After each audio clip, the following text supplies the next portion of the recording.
कुछ लोगों की मानसिकता ही ऐसी थी कि सेना मतलब नेताओं को सलाम करना। हमारे लिए सेना मतलब 140 करोड़ देशवासियों की आस्था। अग्निपथ का लक्ष्य सेनाओं को युवा बनाना है। अग्निपथ का लक्ष्य सेनाओं को युद्ध के लिए निरंतर योग्य बनाए रखना है। दुर्भाग्य से राष्ट्रीय सुरक्षा से जुड़े इतने संवेदनशील विषय को कुछ लोगों ने राजनीति का विषय बना दिया है। ये वही लोग हैं जिन्होंने सेनाओं में हजारों करोड़ के घोटाले करके हमारी सेनाओं को कमजोर किया।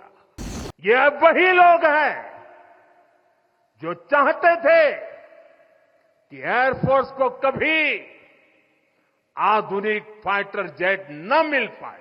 ये वही लोग हैं जिन्होंने तेजस फाइटर प्लेन को भी डिब्बे में बंद करने की तैयारी कर ली। जिन्होंने एक मामूली रकम 500 करोड़ रुपए दिखा दिखाकर वन रैंक वन पेंशन पर झूठ बोला था। ये वही लोग हैं जिन्होंने सीमा पर तैनात हमारे जवानों को पर्याप्त बुलेट प्रूफ जैकेट्स भी नहीं दी थी। हमारी सेनाओं ने बीते वर्षों में कई साहसिक निर्णय लिए हैं। सेना द्वारा किए गए जरूरी रिफॉर्म्स का एक उदाहरण अग्निपथ स्कीम भी है।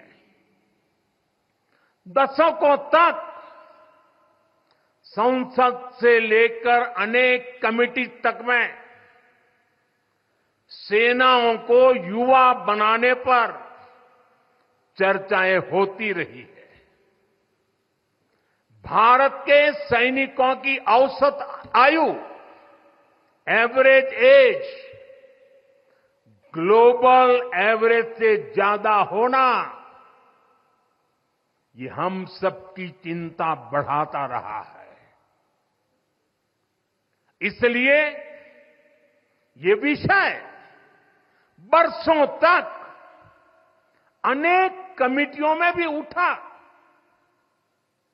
लेकिन देश की सुरक्षा से जुड़ी इस चुनौती के समाधान की पहले इच्छा शक्ति नहीं दिखाई गई। शायद कुछ लोगों की मानसिकता ही ऐसी थी कि सेना मतलब नेताओं को सलाम करना, परेड करना। हमारे लिए सेना मतलब 140 करोड़ देशवासियों की आस्था। हमारे लिए सेना मतलब 140 करोड़ देशवासियों की शांति की गारंटी। हमारे लिए सेना मतलब देश की सीमाओं को सुरक्षा की गारंटी। अग्निपथ योजना के जरिए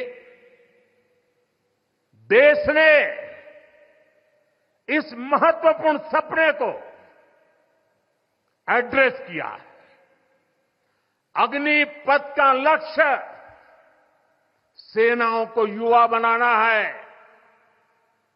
अग्निपथ का लक्ष्य सेनाओं को युद्ध के लिए निरंतर योग्य बनाए रखना है। दुर्भाग्य से राष्ट्रीय सुरक्षा से जुड़े इतने संवेदनशील विषय को कुछ लोगों ने राजनीति का विषय बना दिया है। कुछ लोग सेना के इस रिफॉर्म पर भी अपने व्यक्तिगत स्वार्थ में झूठ की राजनीति कर रहे हैं। ये वही लोग हैं जिन्होंने सेनाओं में हजारों करोड़ के घोटाले करके हमारी सेनाओं को कमजोर किया। ये अब वही लोग हैं जो चाहते थे कि एयरफोर्स को कभी आधुनिक फाइटर जेट न मिल पाए। ये वही लोग हैं जिन्होंने तेजस फाइटर प्लेन को भी डिब्बे में बंद करने की तैयारी कर ली थी। साथियों, सच्चाई ये है कि अग्निपथ योजना से देश की ताकत बढ़ेगी और देश का सामर्थ्यवान युवा भी मातृभूमि की सेवा के लिए आगे आएगा। प्राइवेट सेक्टर और पैरामिलिट्री फोर्सेस में भी अग्निवीरों को प्राथमिकता देने की घोषणाएं की है। मैं तो हैरान हूं, कुछ लोगों की समझ को क्या हुआ है, उनकी सोच को क्या हो चुका है। ऐसा भ्रम फैला रहे हैं कि सरकार पेंशन के पैसे बचाने के लिए ये योजना लेकर आई है। मैं जरा ऐसे लोगों की सोच से शर्म आती है, लेकिन मैं ऐसे लोगों से पूछना चाहता हूं, जरा कोई मुझे बताए, आज मोदी के शासनकाल में जो भर्ती होगा, क्या आज ही उसको पेंशन देना है क्या? उसको पेंशन देने की नौबत 30 साल के बाद आएगी और तब तो मोदी 105 साल का हुआ होगा और तब न भी मोदी की सरकार होगी। क्या मोदी जब 105 साल का होगा, 30 साल के बाद जो पेंशन बचेगा, उसके लिए मोदी ऐसा राजनीतिक है जो आज गाली खाएगा? क्या तर्क दे रहे हैं? लेकिन साथियों, मेरे लिए दल नहीं, देश सर्वोपरि है।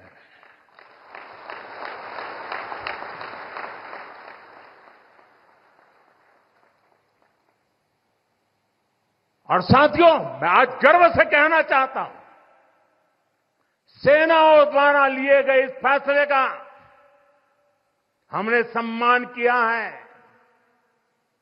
और जैसा मैंने पहले कहा, हम राजनीति के लिए नहीं, राष्ट्र नीति के लिए काम करते हैं। हमारे लिए राष्ट्र की सुरक्षा सर्वोपरि है। हमारे लिए 140 करोड़ की शांति ये सबसे पहले है।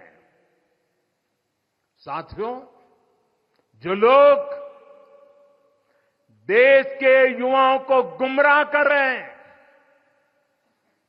उनका इतिहास साक्षी है कि उन्हें सैनिकों की कोई परवाह नहीं है। ये वही लोग हैं जिन्होंने एक मामूली रकम 500 करोड़ रुपए दिखाकर वन रैंक वन पेंशन पर झूठ बोला था। 500 करोड़। ये हमारी सरकार है जिसने वन रैंक वन पेंशन लागू किया। पूर्व सैनिकों को 1.25 लाख करोड़ रुपए से ज्यादा दिए गए।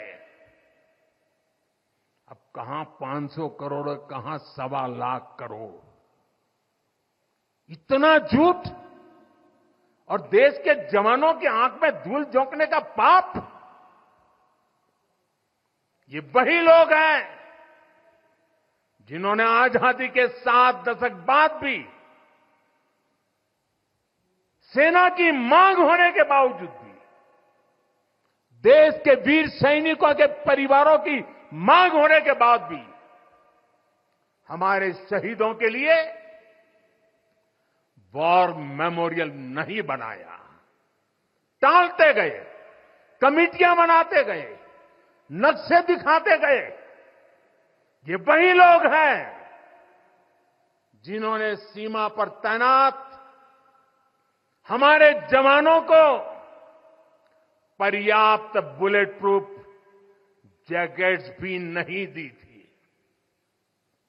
और साथियों, ये वही लोग हैं जो करगिल विजय दिवस को भी नजरअंदाज करते रहे।